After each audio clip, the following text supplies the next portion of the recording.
President Trump is framing his tariff plan like a business deal, and he's telling Americans they're the shareholders. He says every citizen will get a $2,000 dividend paid out from the money generated by those tariffs. Let's go to Emma Withrow from the Fact Check team. And earlier, you were discussing how these checks for low and middle income Americans, that would add up to about $346 billion. Yeah. What about Congress? What's the role here of them? So Congress obviously has the power of the purse, but things have gotten a little bit tricky with this new administration and the ways that laws are interpreted, hence, the Supreme Court having to decide whether these tariffs were legal in the first place. Regardless of all of that, though, under current law, tariff money goes into the U.S. Treasury's general fund. It's treated like any other tax revenue. So to turn that into direct payments, Congress would have to pass legislation authorizing those dividends, just like lawmakers did for the, those stimulus checks that we all got in 2020. Absolutely. That definitely came to mind. But this idea specifically, has this ever been done in American history? From the research that I did today, it doesn't seem like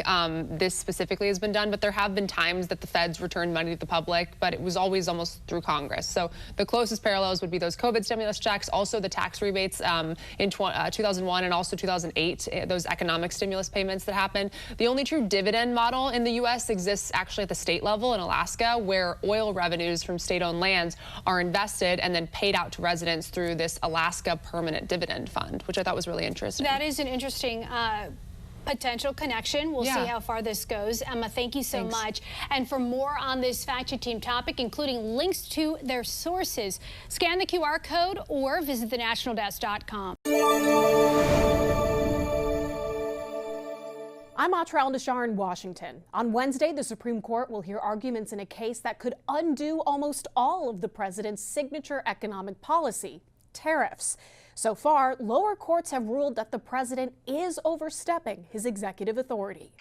In his second term, President Trump has not shied away from testing the bounds of executive authority. In fact, virtually his entire economic agenda depends on it. Starting tomorrow, the United States will implement reciprocal tariffs on other nations. Those global tariffs followed earlier tariffs Trump placed on goods from China, Canada, and Mexico to address the flow of fentanyl into the U.S. Since the Constitution gives Congress, not the president, authority to impose duties, Trump is leaning on a 1977 law called the International Emergency Economic Powers Act, or IEEPA. IEEPA does not mention tariffs as an option, and Trump is the first president to try it. On Wednesday, the White House will argue to the Supreme Court that tariffs are necessary to address two emergencies: the deadly fentanyl crisis and trade deficits they say brought the United States to the brink of catastrophic decline and dependency on geopolitical adversaries. One person shouldn't have unilateral, unlimited tariff power. Jeffrey Schwab is the director of litigation at the Liberty Justice Center, which filed the lawsuit challenging Trump's tariffs on behalf of 5 small businesses. They say business planning has become a nightmare for petitioners and other American companies. Schwab says Trump has undermined his own claim that a trade emergency requires the use of reciprocal tariffs, which he reduced and delayed by months on more than one occasion. If they were so important that he needed to do them immediately,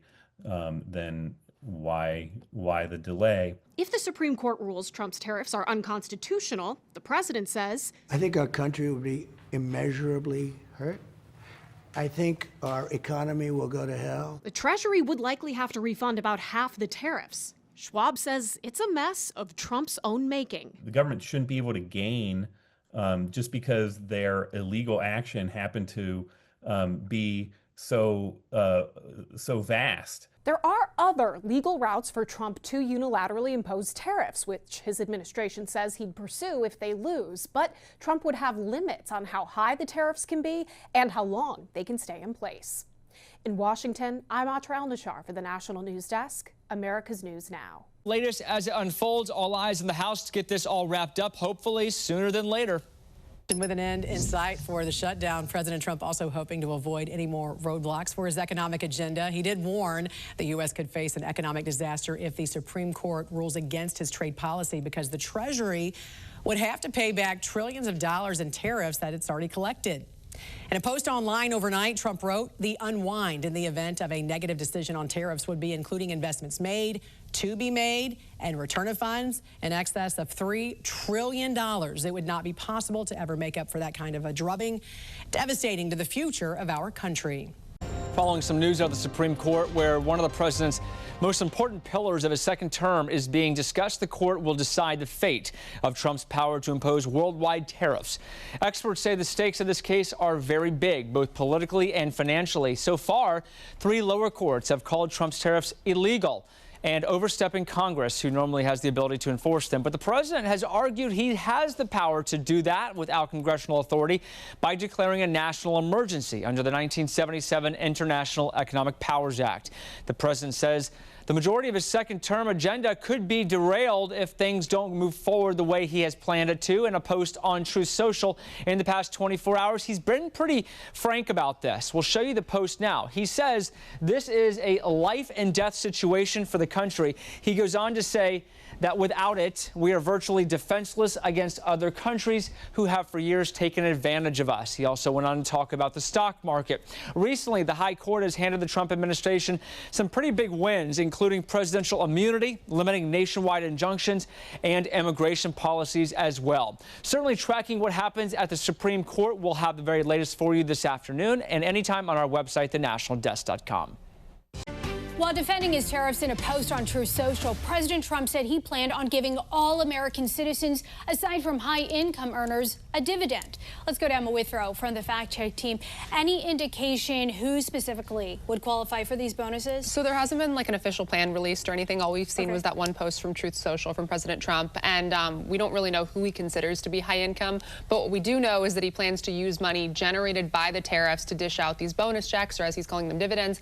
And he said the checks would be about $2,000 a pop. Also, Treasury Secretary Scott Bessent told Fox News that the dividend could come in lots of different forms, lots of different ways. So maybe we could even see certain tax cuts, but there's also the possibility they could be like that stimulus check that we saw. Still remains to be seen, but yeah, that definitely came to mind. When we're looking at whether these tariffs have generated enough revenue to pay for all of these dividends, what is the outlook?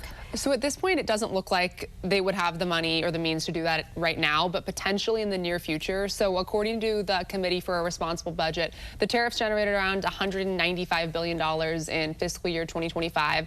And according to the U.S. Census, around 173 million Americans made less than $100,000 in 2023. So that would add up to about $346 billion if they were to cut, those $2,000 checks for each of those people. However, the Tax Foundation predicts that the tariffs are going to generate around $1.8 trillion over the next 10 years.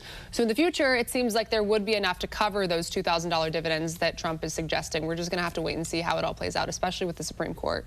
Absolutely. That's a good point. Emma, thank you so much. A little later on, Emma will be back to dig into the legality of dividends being distributed to the American people and whether it's ever been done before.